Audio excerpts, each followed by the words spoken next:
वही गीत मैं पिरो कर आपके बीच रख रही हूँ। बहुत प्रसिद्ध गीत है। और एक माँ ने उसके बेटे की लाश पड़ी थी और उसके बेटे की अंतिम इच्छा थी कि जब मेरी लाश निकले तो इस गीत को आप गाना। और उसकी माँ रो रो के इसको गा रही थी। चोला माटी के हेरा बेखर का भरोसा, चोला माटी के हेरा, चोला माटी के हेरा बेखर का भरोसा, चोला माटी के हेरा, चोला माटी के हेरा बेखर का भरोसा, चोला माटी के हेरा, चोला माटी के हेरा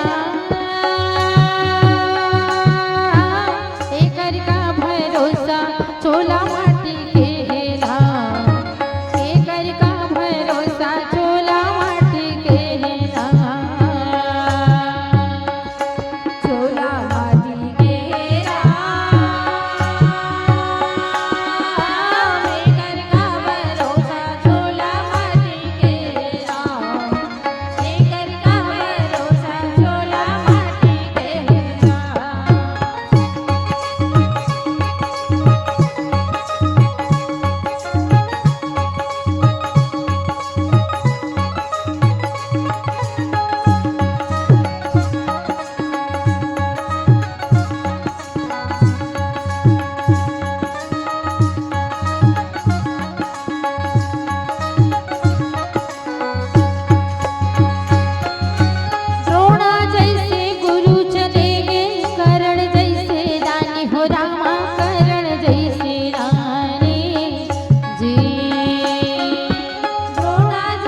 संग संग वारे कोनो काम नहीं आहे। भाई भतीजा संग संग वारे कोनो काम नहीं आए। भाई भतीजा संग संग वारे कोनो संग नहीं जाहे।